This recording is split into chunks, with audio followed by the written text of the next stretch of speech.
Now this is the Paul who has rewritten the life of Jesus Christ and said to us, one, Jesus said, I came not to change and alter the law. Whose law? The law of Moses. Not one jot, nor one tittle, till heaven and earth shall pass away. No one must change or alter the law. For anyone that does so is the least in the sight of God. That's what Jesus said. Now Paul said he came with a new covenant. Paul said he came with a New Testament. Paul said he came to the Gentiles, and that they no longer had to, those that followed Paul, they no longer had to observe the law of Moses. What was the law of Moses? The 10 Commandments. They no longer had to. They could eat pig's meat. The Jewish people today, following the law of Moses, they can't eat pig's meat. So how could Paul change that law and tell them they could eat pig's meat? Paul said they didn't have to circumcise. All Muslims, all Jews, all of those that follow the prophets are circumcised. How is it that Paul said they don't have to be circumcised? Paul said they didn't have to observe the Sabbath. Now the Sabbath is one of the commandments, one of the 10 commandments. And Jesus said, when they asked him about, Jesus said, do you know which is the greatest of all the commandments? What commandments was he talking about? He's talking about the commandments of Moses. He said, do you know which is the greatest commandment? Jesus said, love the Lord thy God with all thy heart and all thy mind and all thy soul. This is what Jesus said was the first of the commandments. Because that commandment from Moses was, hear ye, O Israel, the Lord thy God is one, and thou shalt not worship anyone except the Lord thy God, and thou shalt not bow down to any graven images in the heavens or in the earth or in the sea below. For the Lord thy God is a jealous God, and thou shalt not worship any gods along with him. That was the first of the commandments. But Paul said we didn't have to observe that commandment. And it was through the epistles of Paul that Constantine later on, 300 years later, he decided to reconcile this new Jesus at the Council of Nicaea.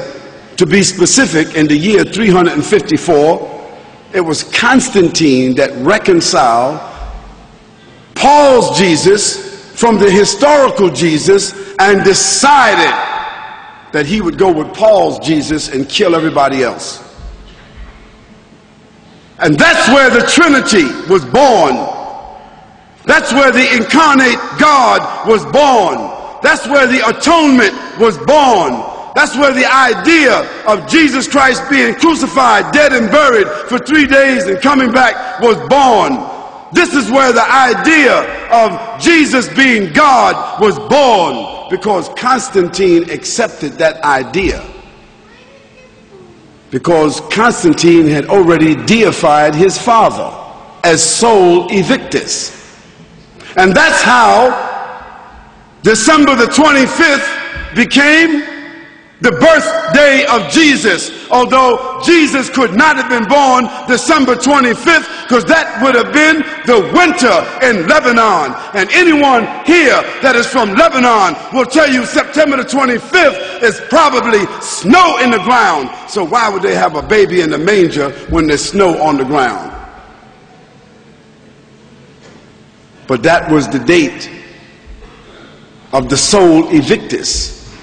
And that's when they changed the Sabbath from Saturday, from Yom al-Sabt. Yom al-Sabt, all the Arabs in this room know Yom al-Sabt, the Sabbath is Saturday. So how did the day of worship for the Christians become Sunday? because that was the day of the worshiping of the sun, and that's the day that Constantine worshiped, and that's where they took the name of Jesus and changed the Sabbath and made it into Sunday and Moon Day, Monday, and Tuesday, another god, and Wednesday, another god, and Thursday, another god, and Friars Day, another god. All gods of the Romans and the Greeks.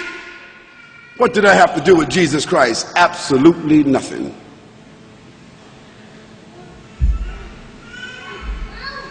So a new covenant was born through Paul and the collaboration and the official documentation of Constantine, who then assigned an official bishop of Rome. That bishop of Rome became the official pontiff of the Catholic Church. And so today, that's why the Pope is called the pontiff. He's called the shadow of God on earth. Whose shadow? Whose God? The God of Paul, the God of Constantine. Certainly not the God of Jesus. Now, Paul, through his writings, set up a nefarious situation that virtually stamped out, wiped out, imprisoned, tortured, killed, eliminated all of the Unitarians, because those that follow Jesus Christ were called Unitarians. That means they were subscribing to one God. And what happened to the Unitarians? They were thrown to the lions. They were thrown to the lions until they were gradually eliminated. Then Constantine made Christianity the official religion. Why? Because he made a distinction between the Nazarenes and the Christians. If you were Christian, you were cool. If you were Christian, you were official. If you were Christian, you could be assimilated. If you were Christian, you were Constantized. If you were acceptable, if you embraced the Pauline doctrine, then you became a Christian. And Christian then became an antithesis of the Nazarenes. It also became an antithesis of the life and the message of the historical Jesus. This new evolution, this new faith system, officially adopted by Constantine, the Roman emperor, the establishment of the Church of Rome, and the subsequent Christology that has developed. I said Christology. Now, what is Christology? Christology is the scientific, systematic dramatization and mythological replacement of the historical Jesus. That's what Christology is. Because if we want to love Christ and follow Christ, we have to follow the real Christ. We have to follow, find, and subscribe to the historical Christ. The issue is, who is willing to follow the historical Christ? And even after you receive the information, some of you are angry right now. If you had some rocks, you'd probably stone me right now. Some of you might want to invite me outside to beat me up.